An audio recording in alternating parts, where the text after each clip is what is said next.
Game week 38 championship Sunday. 20 bets given out to the people. I have 10 bets. I am Adam Zdroik, joined by Chris Owen. Chris has 10 bets. Chris, we're here, the final weekend of the Premier League season. We've been kind of saying for the last couple months, it's like there's not a ton of to play for, but there actually is a decent amount to play for as we look in this final day here. I think most of that talk has been okay, the league has been won by Liverpool, but now, I mean, we've had these Champions League spots, and it's pretty much close as ever for this top five in the Champions League. But happy Friday, Chris. Thanks, Adam. Super pumped. Our as is tradition at the end of the season, we have our 20 bet show here.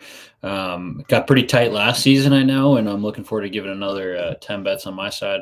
But yeah, all of a sudden, we've got, what is it, five teams, six teams kind of battling for that last Champions League spot, and two already confirmed with Arsenal and Liverpool, and Newcastle. I mean, we have three teams on 66 points, I think. Mm-hmm. And then another 3 teams on 66, one on 65, and then City looking pretty good, but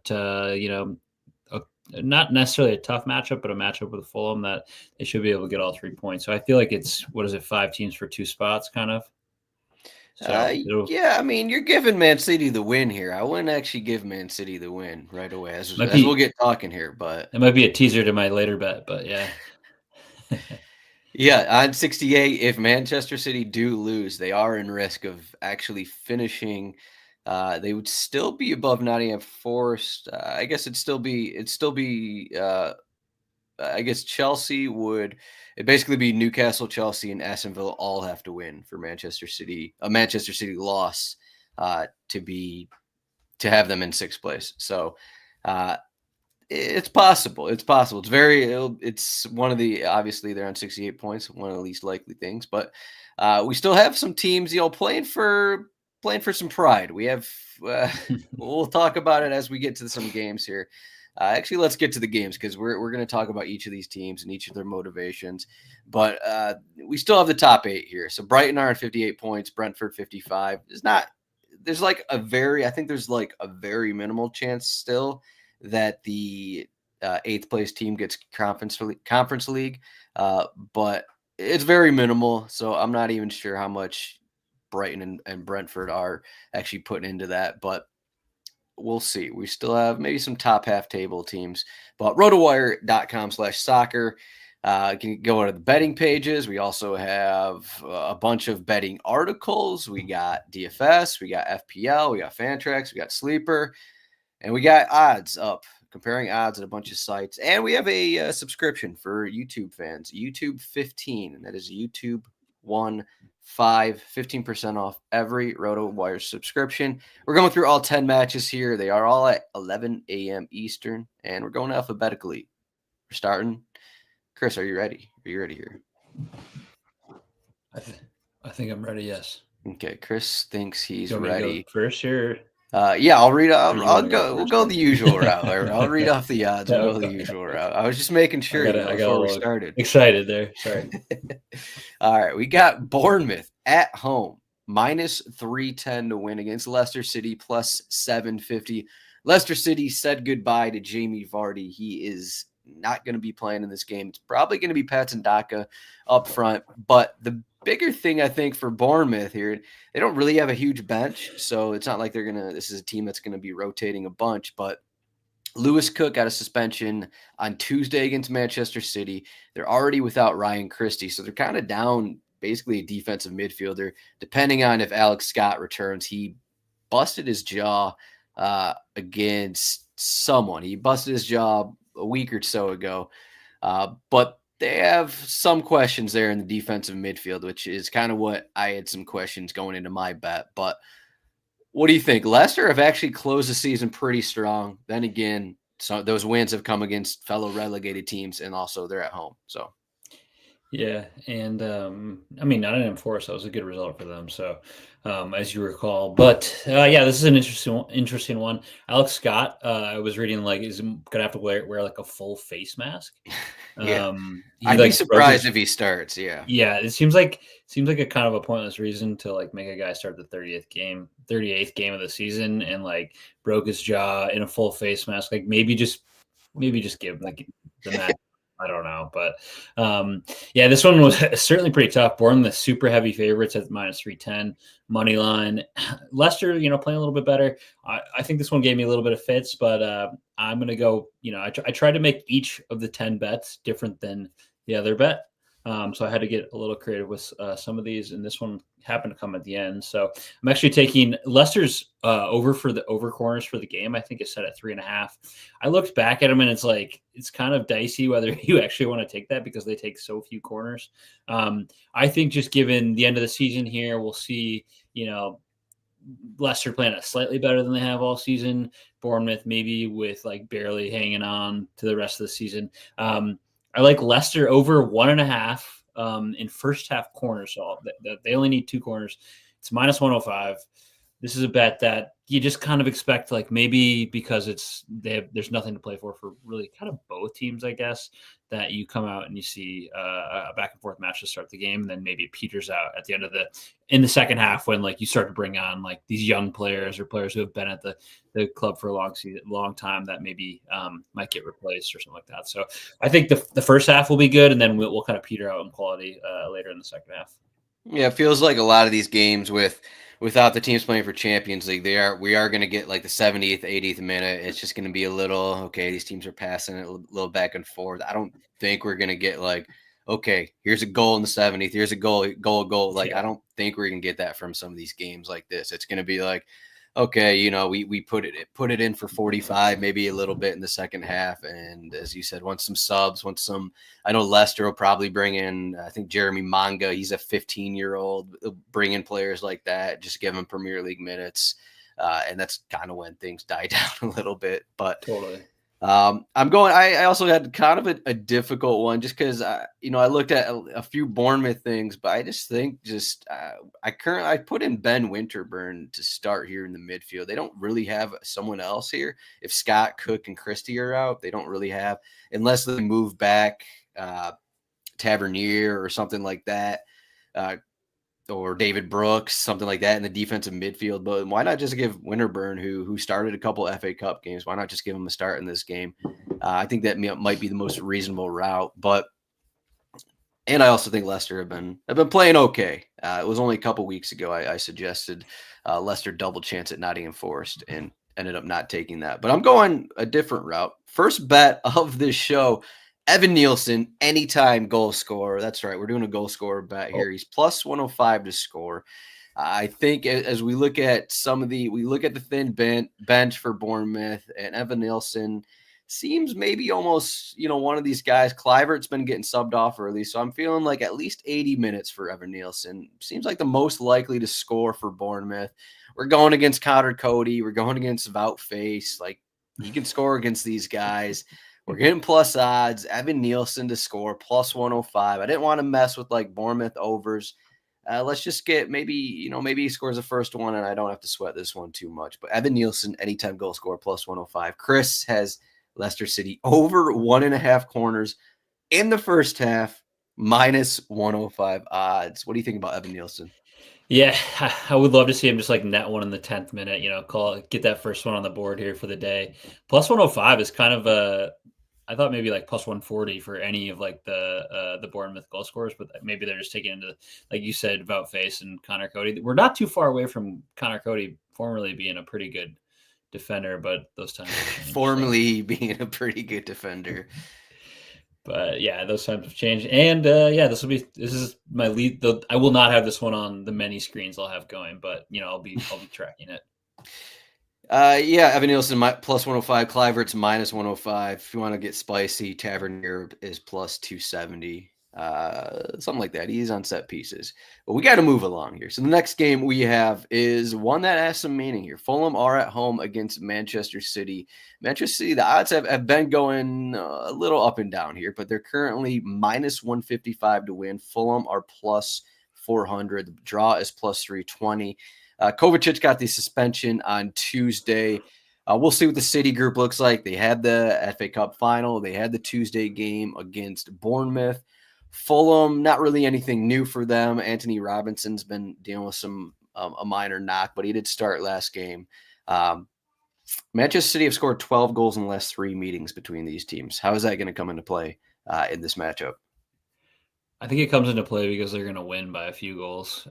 This is a classically Fulham season. Like be pretty solid to begin, middle of the season pretty solid again, and then just kind of peter out in the final third of the season to just finish like what are they, like 12th right now, 11th? Just finish like mid-table. That's kind of I feel like we've talked about like Marco Silva's been great. No one's saying he's been bad, but this is just like their destiny every season is to be good and then finish like middle of the table. So I think coming up against City, coming up against City in the last game of the season stuff, especially with City, like maybe they don't need a win to get Champions League, but it sure makes things a lot less testy when you're up 2 or 3 goals here. I'm actually taking Man City -1.5. I just think that they'll come out and be ready to play. This is definitely like a changing of the guard moment for City. I feel like, obviously Kevin De Bruyne moving out at the end of the season. Marmoush is going to play a huge role next season. Haaland will, likely stick around, but I think they're going to have to really reach. I'm interested to see if they keep Bernardo around, and so a lot of guys maybe moving in, moving out. So this is kind of like the end of that like great City team, and who knows, maybe they retool next season, but I think they'll be missing a lot of the same guys that like won the treble, won the 4 straight Premier League champions. So I just expect them to kind of like come out and maybe put a stamp on what this team has been for the last like 5 years and just win by 2 goals. So it's +150. -1.5 for Manchester City. I can get behind your reasoning. I still think this is going to be. We'll see what Fulham look like. Craven Cottage. They have actually been worse at home than away this season, which is somewhat surprising given what Craven Cottage is built up to be.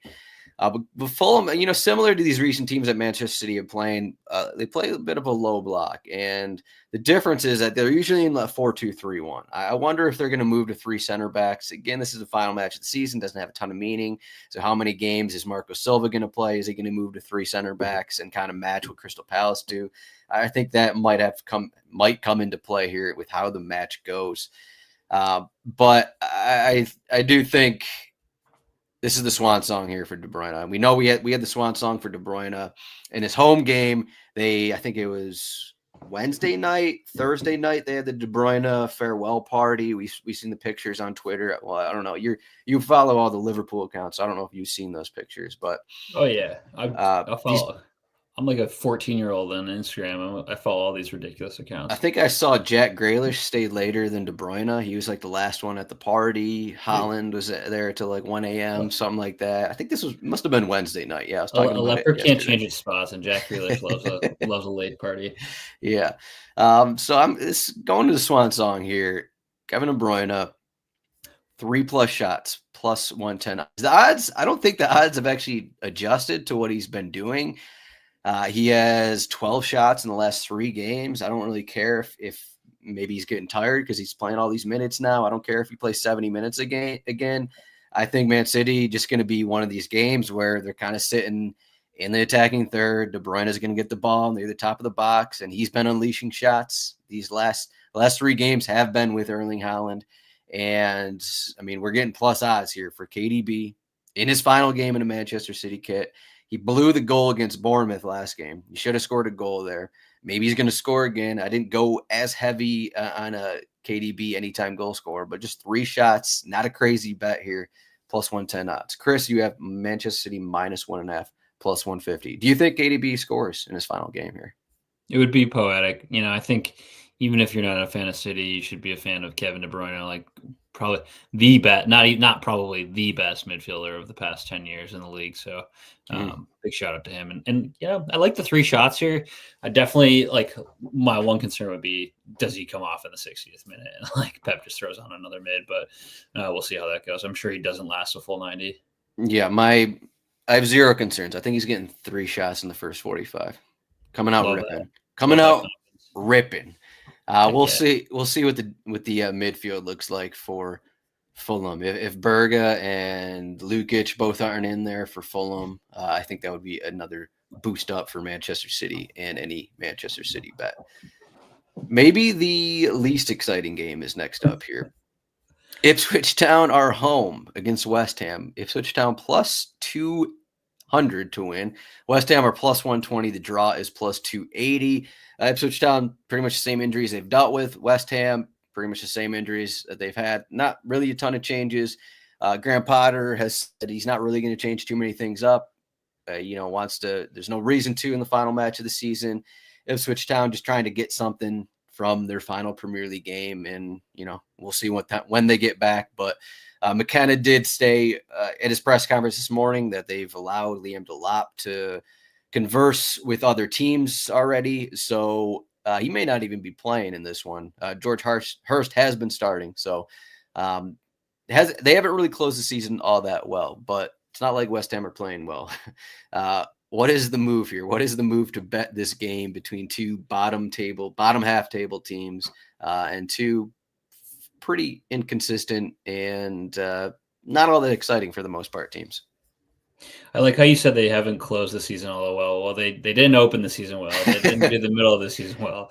Now they're not closing out the season very well. So, yeah, Delap being out, he's clearly their best player. Definitely going to go for probably, a solid amount of money over the summer. He's such a fun player to watch, but I fear that he will end up at like Manchester United and then just be, or like a place like Chelsea where it's just like there's no playing time and we're not like he might go there and we won't see much of him in the future, which would be too bad. It's like kind of like Mason Mount right now. Which anyways, weird comparison, but I don't disagree. I think they're both English. They're both kind of younger. Like Mason Mount's still like sub 26, right? Delap's a little bit younger. So I don't know. Maybe not the most perfect parallel, but you can kind of see where I'm going with that. This match sucks. This is like, if I had to rank the top 10 matches of the ones that I'm going to watch, this is 10. So maybe we'll pop it on Goal Zone and get this going from a viewership standpoint. But I'm going with a Jared Bowen, 2 shots on goal for the game. It's plus 165.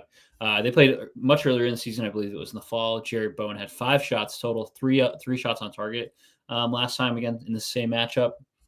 And then on top of that, Ipswich concede almost 6 shots per game, which is second in the league. So they're not a great defensive team. Jared Bowen, looks like he's going to, do his typical 90 minutes and lead the attack and, be dangerous for West Ham. But so a little bit of a different one here, but 2 shots on goal for him. We're plus 165.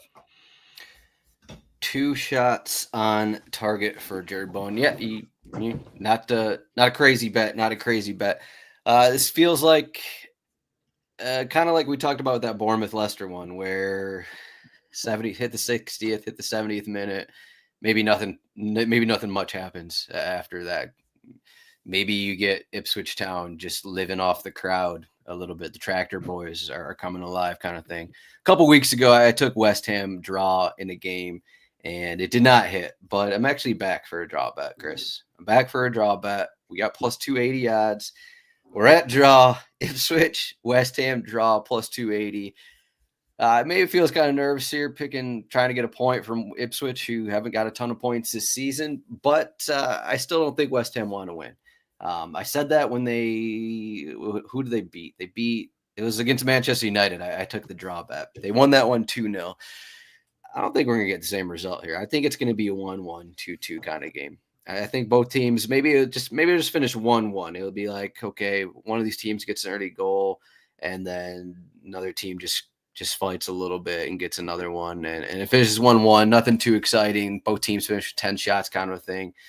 We'll go with draw, plus 280. This bet is going to be the one that puts me over the edge against Chris in this battle, because I'm getting plus 280 odds here. So I'll say what I said 2 or 3 weeks ago. This is such a soft bet. Draw plus 280. Like, give me whatever. Fine, that's fine. But there's one bet I will never take on the show, and it's probably a draw. I'll take a double chance all day. I love a double chance, but I will not take a draw. If I Anyways, lose this one, those odds. I'm never betting draw again. If I lose this Oh, one, I'm okay. never All betting right. If draw you win again. it though, you're back next season, week Oh one yeah, with a draw bet. probably every week. Probably every week. Fair enough. We're back to Chris's team here. Liverpool are at home against Crystal Palace. This is basically a game that I don't think I'm going to put any bets in before I see the lineups, because this is a game where you need to see the lineups. You need to see whether it's A or B squad Liverpool, A or B squad Crystal Palace.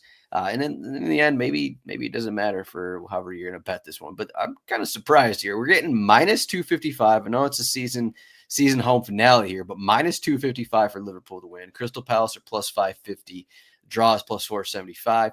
If we remember correctly, Crystal Palace, they won FA Cup against Manchester City. They had a game Tuesday against Wolverhampton and won that one 4-2 with some rotation. We look at with the players missing out, Gahey, Wharton, two important players missing out for Crystal Palace. We know McAllister's out. I think when looking at these Liverpool games lately, if you have McAllister out and if Gravenberch is rotated, we'll see if Gravenberch starts. I usually want to bet against Liverpool when they're two basically their guys in the defensive midfield are out. That's when I want to bet against them. So does this come into your bet at all, Chris? Yeah, of course. Thinking about this game, doesn't matter for either team. Who's been on a bigger of a bender, do you think? Liverpool or the Crystal Palace team? That should be the bet. So take that into account. Who's been partying more? We've seen like Slot and Ibiza. We've seen the guys down like, I don't know, Middle East somewhere, out.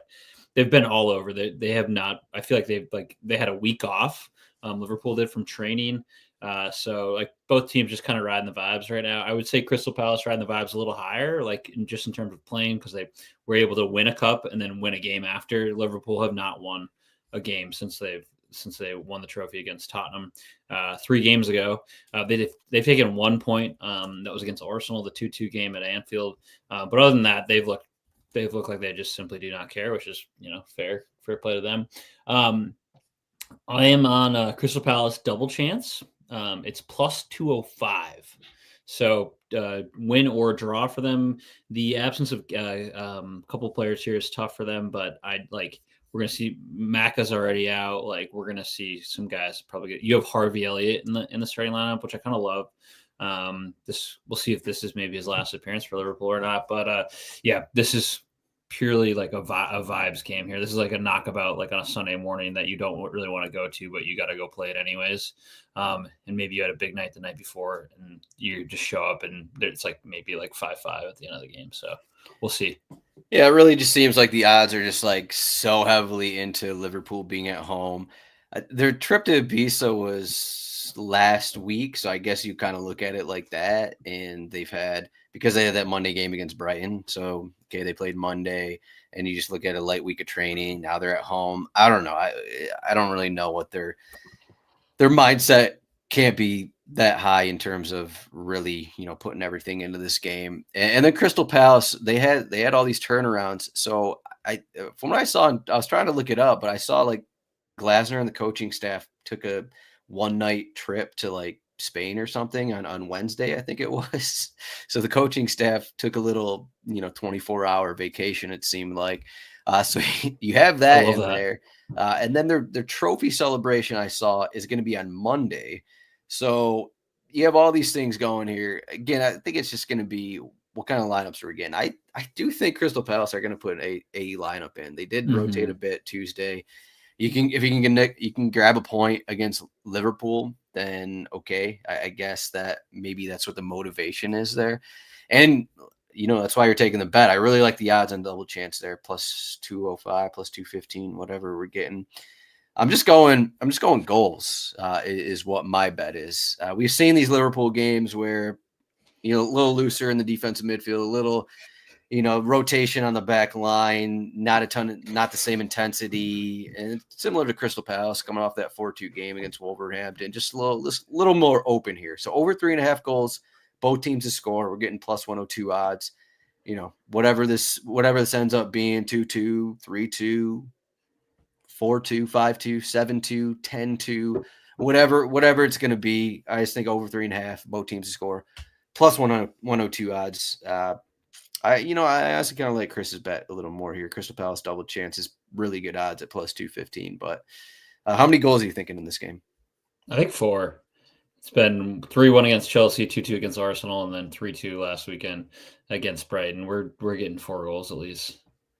Yeah, it feels like if Mateta and Eze are in there, like these guys are going to want to score more goals, and I think they'll get the chances too. So I think that's so the odds are very heavily skewed to the over, which is why we're only getting plus 102 there on that bet. Next game, we have Aston Villa playing for a little bit of everything. Even with a win, they're not guaranteed for Champions League, but it puts them in a pretty good position. Manchester United, fresh off Europa League defeat, they're plus 330 to win at home. Aston Villa minus 135 to win. Draw is plus 320. Manchester United, I'm going to assume that they're going to rotate from Wednesday's squad. Why would you put out the same squad that you had Wednesday following the loss? They've been down in the dumps for going to be 3 or 4 days now. You think they put some puppies out here. Aston Villa, pretty much the same squad the last few games here. So Aston Villa getting the much needed win here and getting as close as possible to securing Champions League, or you think United have some kind of fight here for Amorim?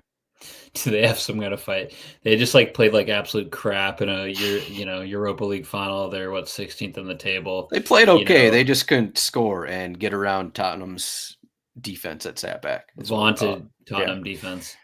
So no, I mean, you said putting some puppies out there. This lineup is crazy. Definitely some young guys in United probably coming in. Like you said, like we said at the top of the show here, Villa actually have something to play for. They need to win this game. But on the other side of that, going back to how you said last 3 to 4 games, it's been 3 to 4 years for United where it's just been kind of slowly going down. But looking back at how they're wrapping the season up, they've lost the last 6 of their 8 games in the EPL. They've been shut out in 5 of those 8 matches. I'm taking Aston Villa to win in a shutout. It's plus 220. I initially just looked at a clean sheet, but why just take an Aston Villa clean sheet? That seems like you're not going to bet a 0-0. So take Aston Villa to win in a shutout. It's plus 220. Not crazy at all. They did this a couple weeks ago, home against West Ham, and they probably outplayed West Ham, but they allowed some goals and couldn't score themselves. I think that's reasonable, but Aston Villa to win with the clean sheet. I'm going corners. This is my first corners bet of the show. We know Aston Villa need to win. We figure we can get Manchester United rotation. How much the ball into Manchester United going to have, and how much are they going to get going in their attack? Granted, if we do get Kobe Mainu, Ugarte, Eriksson, and Garnacho, stuff like that, this isn't like the B squad of Southampton going out on the pitch, something like that. These are still some really good players. So I still kind of iffy about actually Manchester United getting corners, and we're getting plus 100 odds here. Manchester United under 4.5 corners is plus 100. I think it's pretty good odds. I don't see really much of a reason to take the over on this bet. I think this is a situation where we could see Aston Villa are a team that don't really allow a ton of corners. I think we could get 1 or 2 corners for Manchester United. So under 4.5 is plus 100. Chris has Aston Villa win to 0 plus 220 odds. Another plus 200 bet. Chris is feeling a little feisty here. I'm racking them up. If I miss 6, but I hit 4 plus 200, it's we might be in business. Yeah, not as good as the plus 280 draw, but what are you going to do? Next game, another team playing for Champions League. A win gets Newcastle Champions League. They're minus 320 to win. They were minus 280. Now it's minus 320. Everton plus 800. Draw plus 475. We do have a question on Isak, who missed the game. He hasn't been training, missed the game last week. Clearly a pretty big question there because Callum Wilson came in for him against Arsenal. They had a lot of chances. They couldn't convert any against Arsenal. I think the difference here for Everton is Everton coming off the Goodison Park finale, and they're not going to have Branthwaite. They're not going to have Tarkowski. I think that's a definite advantage for Newcastle, whether or not Isak starts. That's my initial thoughts. Does this come into your bet at all? The Everton less does, but the Isak potentially being out definitely comes into my bet because you're looking at Colin Wilson as his replacement, which is, for all the nice things that Colin Wilson has done, he's not nearly on the same quality level as Isak. And why even chance it? I guess you do need to win for Newcastle, but why chance you're like one of the probably him and Holland are the two best strikers in the league. So like why bring him out there and trot him out if he's injured, especially when you could arguably win without him. So I don't know. This is a weird game. Everton, not literally nothing to play for. Newcastle need to win this just to reserve that they should be fine for Champions League, but it'll be tight. I like Everton to probably lose, but at least keep it within a goal. I've got Everton. The spread is +1.5. It's -110, so not really great odds there. But this one is kind of tough. Not getting any good money line bets, and not really not willing to take Everton in an upset either. So I like Everton to not get absolutely run over. So +1.5, -110. This is probably the first one I kind of disagree with. No, I do disagree with. That was one of my initial bets. I was looking at Newcastle over 2.5, Newcastle -1.5, that kind of thing. That's where I was looking. I just think everything combined with the past week for Everton, how they celebrated Goodison. Now their two starting center backs are injured. I feel like that's got to come into play against a team that's pretty much going to be hounding them for 90 minutes if they don't get their goals, kind of a thing. So maybe the absence of Isak really does it. I ended up not doing 2.5 because I think it's right now it's minus odds and the Isak factor. So I just went a little more towards corners here. So I'm not positive how many corners Everton are going to get in this spot. So we got Newcastle -3.5 corners for the game. That's +100 odds for the entire game. This isn't first half, second half. Just -3.5 corners. We're going to need the goals not to come immediately is what we need. I think they're going to get the corners in the first half. I think we'll see if they get them in the second half, but it's a tough number at -3.5. But I think we're going to be in a range of, as long as this isn't like level after 70, 80 minutes, I think we're still going to be around like 7 corners to 2 corners or something. No matter how the game goes. So lean on that. Newcastle -3.5 corners for the game, +100 odds. Chris has Everton +1.5 at -110.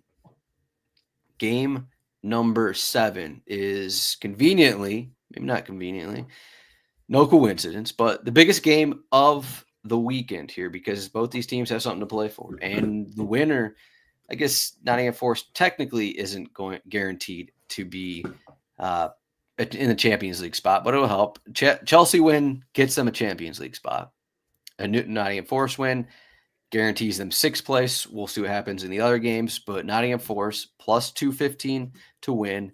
Chelsea +115, draw +265.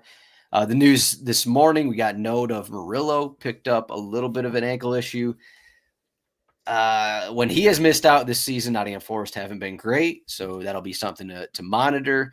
And then Nicholas Jackson still suspended with Chelsea. Chelsea have really struggled to close the season scoring. So how is this matchup going to go here? Nottingham Forest at home, City Ground has been somewhat of their fortress for most of the season. Is that going to show up against Chelsea? I think it will. I think they actually have something to play for. Like, we may not see the owner come back on the pitch after a couple of weeks ago, but I think they'll give Chelsea a really tough time. And this is probably the biggest game that they've had. And promotion was big for them, but probably the biggest game that they've had in a decade plus. So they'll be ready to go, I think. And you mentioned Chelsea, just struggling to score kind of for me, it's more the fact that Forest are so good defensively. They are currently they're tied for first with Liverpool in goals against at home. They've only given up 15 goals at home all season, which is pretty solid. And then they actually don't, as we know, they don't score a ton of goals either. They play this kind of sit-in counterattacking style. They're tied for 11th in goals with Everton and Wolverhampton. That's 11th in goals at home. So they don't score much, and they're very good defensively. And I think that they'll be ready to play it. So I like this is a little bit of a parlay here, same game parlay. Forest double chance, which I love, and then an under 3.5, it's plus 105. I would hope that the odds would be better there, but I don't know. They're not. I was hoping like plus 150 perhaps, but we're at plus 105. I just think we won't see a ton of goals. It'll be like a 1-1 would be if I had to put a number on it. Yeah, 2 days ago, Nottingham Forest went from 220 to 185. Then it kind of slightly went back. I don't know exactly what happened 2 days ago, but maybe the Murillo note. Either way. Yeah, this has the lowest implied goal total of any game this weekend. I think mostly because as you said, two struggling teams, two defensive teams, and both have something to play for. So we're kind of aligning here. I'm going under 2.5 goals plus 120. Simple as that. I think if one team, neither team scores, but if one team scores first, I think it's going to be difficult for the other team to score next. And if the first team is Nottingham Forest to score, I think we could be looking at a 1-1 kind of result with Chelsea just like pounding shots in the final stoppage time, 10 minutes, something like that. But under 2.5 goals is plus 120. The only worry I have is that Nottingham Forest defense just hasn't been as good lately. In their last home game, they did allow 2 goals to Leicester City. They just haven't looked good. I think the pressure's kind of gotten to them. And now you throw in this, Chris has given him this biggest game in the last 10 years or one of their biggest games ever. He's making them not ever, but in the last he's making them even more nervous, which is kind of not great. And then if Murillo doesn't start and it's Murado instead, I am kind of worried about that. I think if Murillo doesn't start and it's Murado, I would actually just bet Chelsea money line because I don't have as much faith in Nottingham Forest. That's how much I like Murillo. The Brazilian center back. Maybe now I'm putting too much pressure on him, but I do think Chelsea have the edge, but just their lack of consistent scoring is kind of worrying for me here. But under 2.5 goals plus 120, Chris has Forest double chance, and under 3.5 goals plus 105 odds. So with this bet, Nottingham Forest double chance. I think that's it in terms of teams playing for Champions League. So who do you think actually gets Champions League? Let's see. City, obviously. The two teams Probably in City. City, Newcastle, and Aston Villa based off your bets. Yes, okay. That's what I would say. Yeah, because if this is Nottingham Forest draw or win, they would be behind Villa. And then Chelsea would drop down below Villa as well. So, all right, there's Chris's take there. You could probably bet on that as well if you're looking at futures, but that'll be for another time. Actually, Aston Villa are plus 120 to actually finish top 5. Chelsea are minus 170. So. Interesting. You got to hop on the Villa plus 120 futures bet right there. Top 5 plus 120. Hop on that. Number 8 is Southampton, our home against Arsenal. Southampton. This is Arsenal. I think they're up there with being the biggest favorite. Southampton went from plus 650 when the odds were released. Now they're at plus 850 to win. The draw is plus 475. Arsenal minus 340. Southampton, Southampton. They added more defensive injuries. Doesn't look like Kyle Walker-Peters is going to play. He's done with the team, and Simon Rusk, their interim manager, was basically like, "Yeah, we're looking towards the future," and he's done his part ever since we beat Derby County's number. Like, we don't need to worry about playing guys like that. Ben Eric's also injured. Harwood Bellis got injured last week. We're going to have a weird back line for Southampton, and Mikel Arteta, I don't think, is a manager to be like, let me rotate. I don't care about this game. He wants 3 points. He wants goals. He wants to end the season well. So I don't think Arsenal are going to rotate. How are you going to bet on this game, Chris? Yeah. This is an all-time, just bad spot for Southampton to be. This could get ugly, I feel like. Just Arsenal, like you said, probably not going to sit many guys. And the fact that, one of, not the worst team ever, but one of the historically worst teams in the league, couple interesting notes. Southampton, they're conceding 7.39 shots on goal per game, according to the handy dandy RotoWire cheat sheet. And then that's at home. And then they have some really weird home and away splits where they actually concede less goals away than they do concede at home. It's like over one. It's like 1.5 more shots on goal per game, which is kind of crazy. And then you just couple this with like Arsenal's such a better team than they are, and probably going to see a full starting 11 from them. Arsenal, I have Arsenal 7+ shots on goal. It's -110. We just need them to basically have Southampton sit in and do what they normally do, and Arsenal kind of maybe score 7 goals and this bet hits. But no, I think they'll have a lot of opportunities to take shots. Score 7 goals and this bet will hit. Yeah, I mean, you looked at Southampton. They had that result against Manchester City. They lost against Leicester. They lost against Everton. They have all these games, and it's like they're kind of they've rotated a few spots here in their back line. Now they're down another center back, and I want to change my bet here, but I'm not going to. It's on the graphic. My bet is Arsenal win to 0 +118. So Arsenal to win with a clean sheet.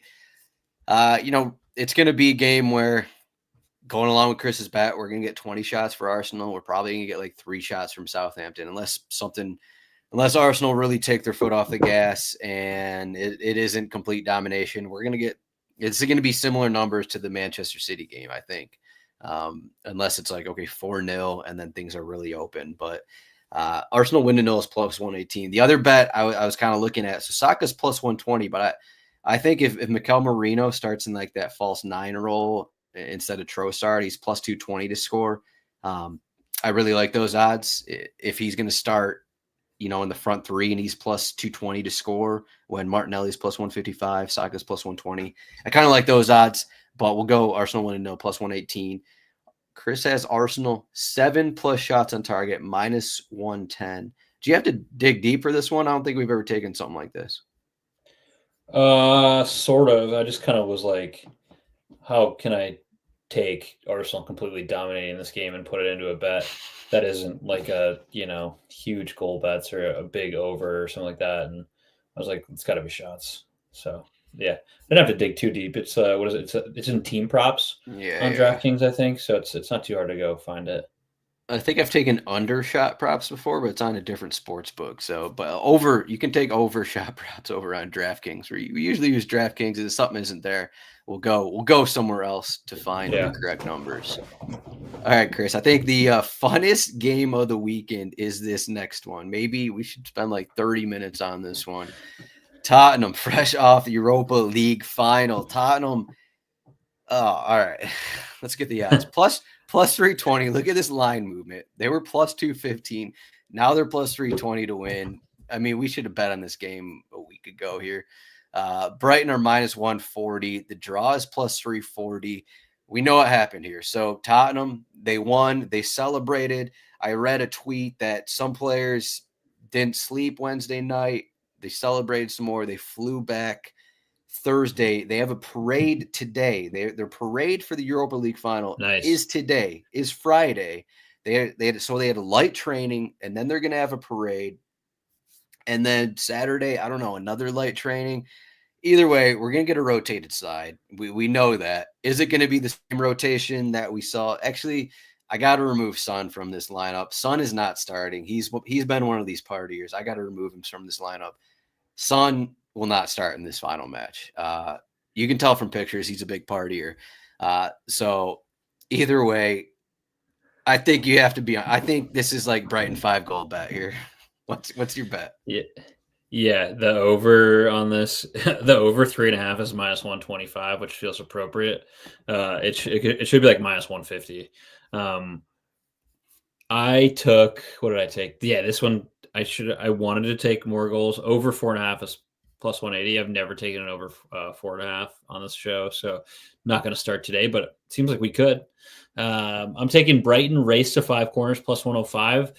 They have barely slightly better odds than Tottenham does, but I feel like they'll have a full side in here, and they'll have a little bit more to play for. I didn't realize the Tottenham parade was today. We love a Friday parade. We're all about Friday parades on the Kits and Wagers podcast here. And then you take that with a Saturday, like, oh man, like Saturday's the next day. You kind of might like hair of the dog type of thing. Have like a cheat. You're still celebrating a big win. Like they shouldn't stop for the next like couple weeks. So I just like don't know if these guys are gonna like show up sober on Sunday. Yeah, I've got Brighton race to 5 corners. It's a bit of a tough bet here on this game, but if you really wanted it, go for the over 4.5 plus 180. This could be an absolute barn burner. Yeah, I've been trying to figure out who I'm going to start here instead of Son. They don't have anyone else outside of the guys who started the last game. So, gonna have to do some research on who's actually going to start on the left wing for Tottenham. Maybe we'll get one of these puppies in the 11. But yeah, this was one of the bets. So I wrote down most of my bets Wednesday, Thursday, and this is of course one of the bets where I wrote it down. The odds are just getting worse and worse. So basically, I need to bet this one either Friday or Saturday, because once the lineups come out Sunday, I think it's just going to get even worse. I kind of hinted at it with my 5-goal bet call. I'm just taking Brighton over 2.5 goals plus 115. This is probably plus 150 earlier in the week. Yeah, I mean, what are we getting? It's not like these guys aren't celebrating that are going to play in this game, unless it's the U18s or the U21s playing this game. Like, this is going to be an affront to the Premier League with how Tottenham are going to take this match. I don't know. I don't have any other way to put it. Like, it's not like Kevin Donzo and Ben Davies, the center backs in this game, who have already been terrible, who have been struggling. Like, you look back at the past few matches in the Premier League, all these guys have started in it. They have like 3 shots and they're allowing 20. They've been getting dominated. And you throw in celebrations. Like, if Brighton don't score 3 goals in this game, then I think they should be relegated. No, that's harsh. That's harsh. That's a crazy take. I take it back. Apologies to Fabian Ertzler. But Brighton over 2.5 goals plus 115. Chris is just like sitting on the sideline with this race to 5 corners plus 105. Cowardly bet for me here at Ted. Cowardly bet. He's calling my draw bet cowardly. I'm calling this one cowardly. The final game. Yeah. The final game we have. Maybe this might be one of the more difficult ones I've had. I've gone a little bit back and forth here, and kind of the odds kind of show that. So Wolverhampton plus 175 to win, Brentford plus 135. The draw is plus 285. Strand Larson might not be starting this one. He's been dealing with some minor knocks lately, but we know Thomas Frank. We know Brentford. There's no reason they're gonna rotating some guys. They've been playing well, still playing for top half of the table. Wolverhampton, Vitor Pereira has said, all the players are saying, like, let's end the season and win. So I think we're going to get an A squad from Wolverhampton. Because I was initially going to be like, let's bet goals.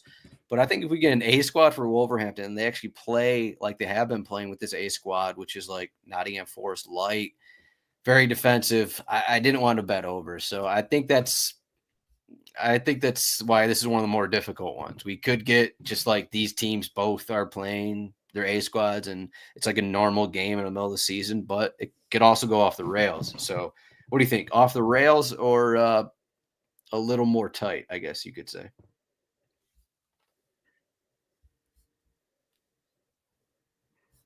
I think we're somewhere in the middle, kind of like what you would normally assume. They played back in October. That game was 5-3. It's been kind of a smattering of a lot of goals in their previous matchups or like a 1-0. So I think just given I think we're gonna get some goals here. I got an over 3.5 bet. What is it? Plus 130, so decent odds. But Strand Larson potentially would be a miss for my bet because he's been pretty strong all season. Like, I think 14 goals in a debut season, I think, for Wolverhampton is a pretty impressive haul. I wouldn't be surprised to see him. I think he'll stay obviously this season, but I wouldn't be surprised to see him, if he follows us up next season, like he'll get scooped up by a bigger club for sure. So he's been good. But yeah, over 3.5, I think if we get a fully strong Brentford side, they know how to fill it up. And over 3.5, what did I say? Plus 130. 130, yeah. Yeah, I told you before the show that I initially wrote this down and then removed it. So we are not on the same bet. We don't have to change our bets. I'm going with a different over here instead. I had to go back to corners. I think that no matter how this match goes, if there's a lot of goals, if there's no goals, I think both teams are going to be able to get corners. I don't think one team's going to just be like, yeah, we're going to dominate the midfield. We're going to dominate how this thing goes. I think it's going to be, you're going back and forth. We'll see if there's goals. I think it's going to be back and forth as well, but I think it's going to lead to corners. So over 10.5 corners plus 100 odds. I think it's pretty good odds for getting over 10.5 corners for teams that I think can get corners. Wolverhampton, home finale. Brentford aren't a team that's going to limit corners. So pretty simple right there. Over 10.5 corners plus 100. Over 3.5 goals plus 130. And there you go. That's 10 bets, Chris. That is it. That's How do you just feel? good work right there. How do you feel? 50 minutes. That was pretty good by us. Yeah, I mean, usually we go like 30 minutes for 6 bets, so we were pretty efficient about this one.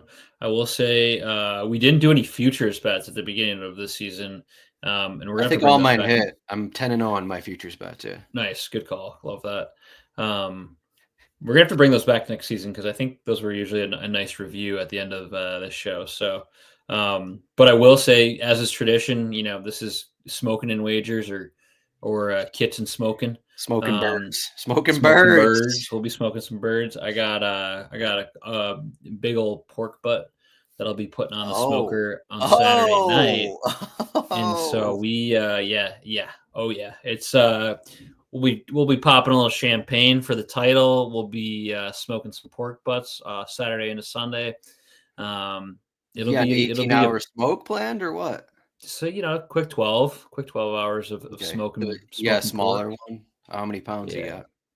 I think I made a grave mistake, but we'll make it work. It's when I was at Costco, I looked at the pork shoulder, didn't realize it's bone out, which is a really big mistake, but it's 2 of them. So I think it's around 14 pounds, but we'll have to get a little creative on the smoker with this, but a bit of an oversight with the no bone because it's where flavor comes from. But you can make it work. You can make it work. That's fine. Yeah. So smoking pork and popping champagne on Sunday. Yeah, you do like a bone out. I've done smaller ones where they cut a different portion of it off, and it just takes less to smoke, that kind of thing. So yeah, you'll be good to go. Yeah, I'm actually, I think I'm planning on doing, I got a couple weeks away. I'm going to be smoking a butt for my daughter's 2nd birthday. So smoking butts and wagers for sure. Let's call it a pork party.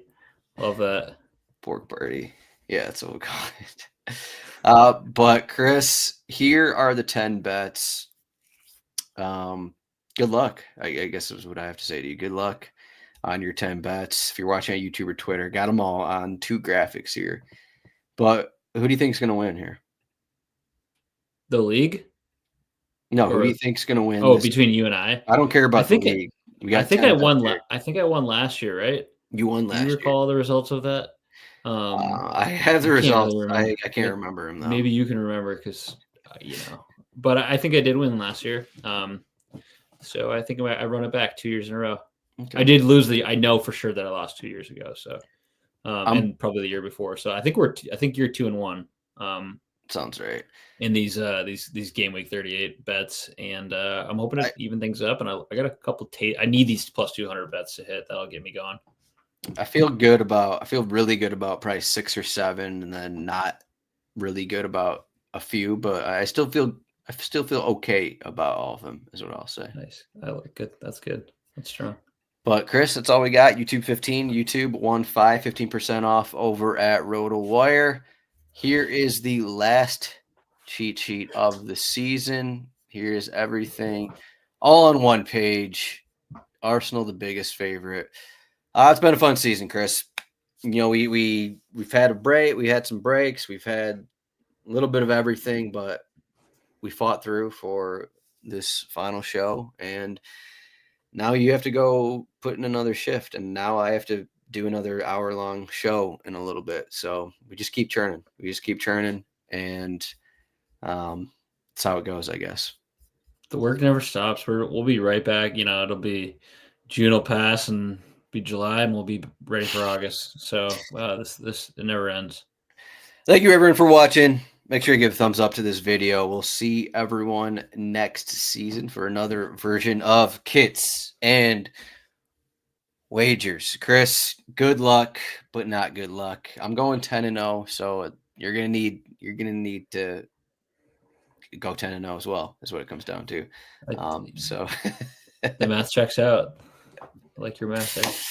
All right. Thank you for watching, everyone, and good luck. Most importantly, enjoy Championship Sunday. My biggest question is what is the multi-view actually going to look like on Peacock, if there is going to be a multi-view? I have not seen it looking ahead, but I'm hoping there's a multi-view. I know every game is on a channel, but is Peacock going to give us multi-view? That is my question. They should. They've got the technology. I think I'll have Liverpool on the big screen, and then I'll have Forest, Chelsea, and then I'll probably have to throw Arsenal. I'm definitely having a bunch of friends over for it. So, we got to be democratic about what games show up on what screens. For sure. Very democratic. But thank you, Chris. Thank you, everyone. And good luck on your bets.